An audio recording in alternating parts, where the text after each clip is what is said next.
Hello friends, एक market में trend चल रहा है, मेरे पास भी इसके सवाल बहुत आ रहे हैं, वो है इंजन फ्लश। एक्चुअल में इंजन फ्लश किसको करना चाहिए, किसको नहीं करना चाहिए। लोगों ने फायदे तो सब बता दिए कि इंजन फ्लश का ये फायदा है, इंजन फ्लश का ये फायदा है, लेकिन इंजन को फ्लश करने से नुकसान भी हैं कुछ। वो नुकसान आज की वीडियो में बताऊंगा और हाँ, फायदे भी दिखाऊंगा, आपको लॉजिकल दिखाऊंगा क्या करता है इंजन फ्लश, किसको कराना चाहिए और कौन से वो फ्लश के ट्रैप है जिसमें आपको नहीं फंसना चाहिए। क्योंकि मुझे लगता है कि अब ये दोबारा बताना चाहिए। मेरे पास जो गाड़ी आ रही है काम करने, भाई साहब मेरा फ्लश कर देना, वो गाड़ी आई, भाई साहब फ्लश कर देना, लेकिन क्यों, वो रीजन नहीं पता उनको। अरे भाई साहब वो काला काला निकलता है, तेल काला निकल रहा है, आखिर ये चीजें क्या है, जरूरत है भी या नहीं है, या बेवजह ऐसे ही फ्लश किए चले जा रहे हैं। पैसा डाल रहे हैं वो अलग चीज है, चलो सेटिस्फेक्शन के लिए इंसान पैसे डालता है, लेकिन अगर उससे नुकसान हो रहा है तो फिर क्या फायदा। तो चलो मैं क्लियर आपको समझाता हूं। देखो ये गाड़ी खड़ी है डीजल, मैंने अभी गाड़ी की सर्विस की है, ये इसका इंजन ऑयल रखा है। साइड में गाड़ी खड़ी है petrol, Hyundai i10, Hyundai Creta, दोनों का मैंने इंजन ऑयल निकाल के रख दिया ताकि मैं आपको समझा पाऊं और आपको दिखा पाऊं, आंखों से पर्दा हटा पाऊं। पर्दा क्या है, कालेपन का, कचरेपन का। बोले कचरा है जी, काला है जी, बहुत है। देखो इंजन ऑयल ये भी काला दिख रहा है, डीजल गाड़ी का इंजन ऑयल काला ही होता है, भले नई गाड़ी क्यों ना हो। ये मेरी 3 महीने पुरानी गाड़ी खड़ी है, इसमें भी काला ही निकलेगा। अब आपको फ्लश करना चाहिए नहीं करना चाहिए कैसे पता चलेगा। पेट्रोल गाड़ी है, पेट्रोल गाड़ी का उतना काला नहीं निकलता, लेकिन हाँ थोड़ा सा डार्किश हो जाता है। लेकिन अगर थोड़ा सा डार्क निकल भी रहा है तो फ्लश कर लोगे तो क्या साफ हो जाएगा। जरूरत है क्या, बिल्कुल भी जरूरत नहीं है जी फ्लश करने की। ये 2011 का मॉडल है, अभी तक इस गाड़ी में कोई भी इंजन फ्लश नहीं हुआ है और ना मैं अभी रिकमेंड करूंगा ना ही करूंगा। 2017 का मॉडल है Hyundai क्रेटा, इसको भी फ्लश करने का रिकमेंड नहीं करूंगा। एक बार मैं इसको फ्लश कर चुका हूं, उसका रीजन कुछ अलग था, उसके कुछ रीजन होते हैं। अब देखो ये समझ लो फ्लश करते क्यों हैं। आपको जो बताया जाता है कि देखो जी गाड़ी में ना स्लज जम जाता है, इंजन के अंदर इंजन ऑयल घूमता है तो रहता है, पुराना होता है, कचरा स्लज ये सारी चीजें जम जाती है, तो आपको साफ करा लेना चाहिए। साफ करा लोगे तो परफॉर्मेंस अच्छा देगा। अब इससे नुकसान क्या होता है, देखो जब आप फ्लश कराते हो इंजन को, तो जिसको आप स्लज कह रहे हो कि आप बोले ये स्लज है, जो उसका चिकनापन है, जो उसके अंदर जो जमा हुआ है, कई बार वो एरिया जो आपको नहीं साफ करना था वो भी साफ हो जाता है। फॉर एग्जाम्पल मेन सील, मैंने खुद देखा है जो होते हुए। मेन सील पुरानी गाड़ी है, लगी हुई है, 2011 मॉडल चल रही है, इंजन ऑयल अंदर सर्कुलेट हो रहा है, जरूर किनारे थोड़ी बहुत कैविटी जरूर जमा होगी, लेकिन अब वो कैविटी उसकी बॉन्डिंग का काम कर रही है। अब उस कैविटी से आपको कोई नुकसान नहीं है, बॉन्डिंग का काम कर रही है, वो कुछ रिस्ट्रिक्ट तो नहीं कर रही है। अब जब आपने फ्लश किया, फ्लश करने में क्या होगा, फ्लश एक ऐसा केमिकल होता है जो उसको क्लीन करता है, एक हार्ड क्लीनिंग केमिकल होता है। ऐसे ही वॉल सील्स होती हैं। अब उन वॉल सील में अगर कुछ कैविटी जमा है, पुरानी गाड़ी हो गई है और अब आप फ्लश कर दोगे तो क्या होगा, वो कैविटी वहां से जाएगी और जहां से लीक नहीं होना चाहिए वो भी लीक हो जाएगा। मैंने ये खुद देखा है कि फ्लश हुआ, उसके बाद वो ऑयल लीक हो गया, कहां से आया, सील लीक होने लगी, उसके बाद टैपिट आवाज करने लगे, कई बार बैरिंग आवाज करने लगे। हाँ कुछ लोगों का नहीं भी किया होगा, आवाज नहीं भी हुआ होगा, लीक नहीं भी हुआ होगा, मैं मानता हूं, लेकिन अब इसके फायदे क्या हैं। आपने फ्लश किया था साफ करने के लिए, नुकसान मैंने आपको बता दिए कि इस तरह से सील्स वगैरह लीक हो सकती हैं अगर आप फ्लश करते हो अननेसेसरी। तो वो गाड़ियां जो काफी पुरानी हो चुकी हैं, अब आप सोचते हो 2 लाख किलोमीटर बाद मैं फ्लश कर लूंगा तो मेरी गाड़ी और फ्रेश हो जाएगी, लेकिन उसमें रिस्क फैक्टर ज़्यादा है, तो उस कंडीशन में आपको फ्लश नहीं करना है। दूसरा, एक तो ये चीज़ देखते हुए फ्लश नहीं करना है कि यार ये तो बहुत काला निकल रहा है, फ्लश कर लो। मैं आपको एक काम करता हूँ, दिखा ही देता हूँ। देखो मैंने 2 वाइट पेपर लिए हैं, इन वाइट पेपर पर मैं ये ऑयल लगाता हूँ ताकि आप क्लियर देख पाओ। ये इंजन ऑयल है डीजल गाड़ी का, Hyundai क्रेटा का, ये रख दिया मैंने।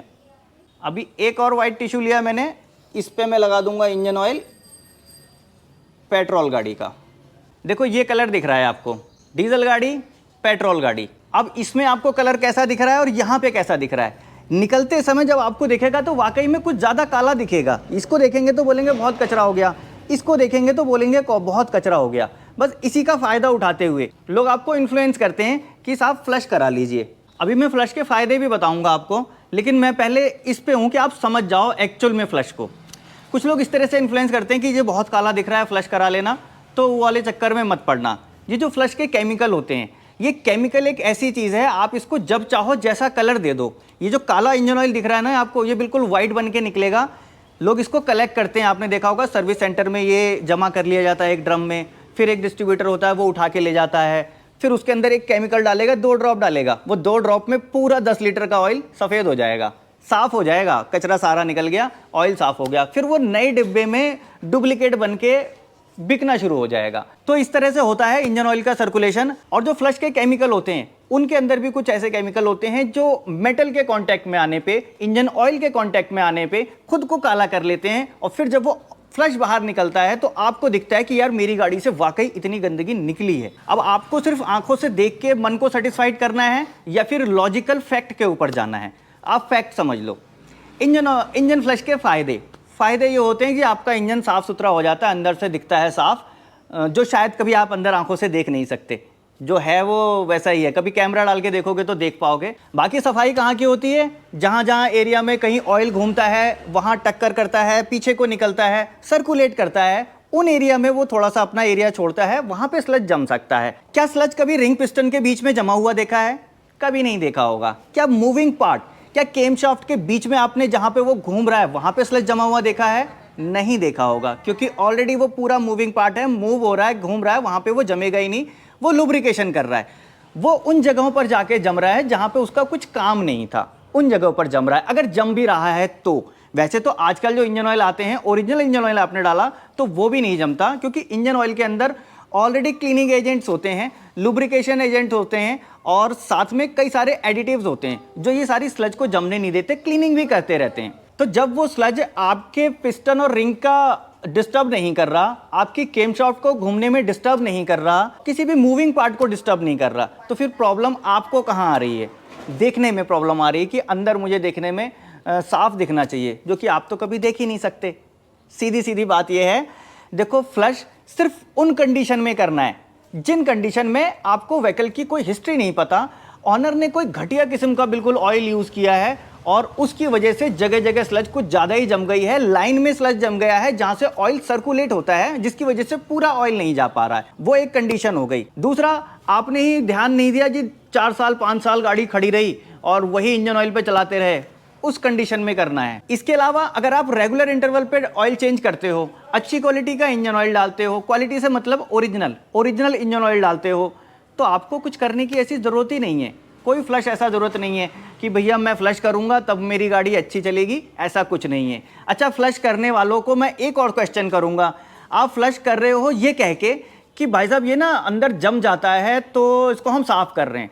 मान लीजिए कि लाइन है अंदर की जिसके अंदर इंजन ऑयल सर्कुलेट कर रहा है, वहाँ पे स्लज जम गया, ठीक है, आपने फ्लश किया, उस लाइन को साफ़ कर लिया। अब क्या हो गया? मान लो एक नाली इतनी मोटी थी तो वो थोड़ी और मोटी हो गई, अपने एक्चुअल साइज़ पे आ गई। और एक ट्रेंड और देखा मैंने, अब कुछ लोग क्या कर रहे हैं, फ्लश का डब्बा नहीं लेते, वो एक अलग सा एक केमिकल लाते हैं, बोलते हैं जी ये केमिकल है और ये फ्लश है, इसको हम डालेंगे इंजन में और इसको डाल के ही इंजन इस पे चलाएंगे और निकालेंगे तो आपको दिखाएंगे देखो कितना काला है, फिर दोबारा डालेंगे देखो कितना काला है। अब आपको लगेगा हाँ मेरा इंजन साफ हो गया। आपने कभी सोचा जो केमिकल फ्लश के लिए डाल रहे हैं, जिस केमिकल को आप डाल के पूरा इंजन रन करवा रहे हो, उसमें क्या था, क्या प्रॉपर्टी थी उसकी, क्या वो आपके बेरिंग के लिए सेफ है, क्या रिंग पिस्टन के बीच में उतना लुब्रिकेशन वो कर पा रहा है? कुछ पता नहीं है, लेकिन फिर भी हम करे चले जा रहे हैं। देखो सीधी सीधी बात है, कई बार फ्लश करने से कई नुकसान भी हो जाते हैं। कुल मिला के हर बार ऑयल फ्लश ऐसा करने की जरूरत होती नहीं है, कुछ चुने हुए ऐसे केस होते हैं जिनमें फ्लश करना पड़ता है। अब मैं आपको बता दूं, इस गाड़ी में मैंने फ्लश किया था, लेकिन वो किसी केमिकल से नहीं किया था, मैंने सिंपल डीजल से फ्लश किया था इस गाड़ी को, डीजल और इंजन ऑयल मिक्स करके। वो वीडियो नहीं देखी तो एक बार जाके देख लेना। ये गाड़ी पानी में डूब गई थी पूरी तरह, इसके अंदर बहुत सारी चीज़ें अंदर पहुंच गई थी, इंजन को मुझे वॉश करना था, उस केस में मैंने सिर्फ फ्लश किया था। उसके बाद कोई फ्लश नहीं किया, गाड़ी उसके बाद भी करीब 50-60 हज़ार किलोमीटर चल चुकी है, फर्स्ट क्लास चल रही है। जब मैंने डीजल और ऑयल से बनाया हुआ फ्लश डाल के ही फ्लश किया था तो लोग कह रहे थे नहीं नहीं आपको ना वो वाला फ्लश करना चाहिए था, ये तो गलत हो जाएगा, बेरिंग आवाज़ कर देंगे, फलाना हो जाएगा, ढिकाना हो जाएगा। अभी तक कुछ नहीं हुआ, अभी तक गाड़ी सुपर स्मूथ चल रही है। तो मैंने सीधा एग्जाम्पल देके आपको समझाया है। अब इसके अलावा भी कोई सवाल आ गया हो मन में तो नीचे कमेंट बॉक्स में लिख देना। वीडियो अगर अच्छी लगी हो तो लाइक कर देना। आपका कोई और दोस्त भी इससे इन्फ्लुएंस हो गया हो तो उसको ये वीडियो ज़रूर शेयर कर देना। मिलूंगा नेक्स्ट वीडियो में ऐसे ही किसी इंटरेस्टिंग टॉपिक के साथ। Thanks for watching.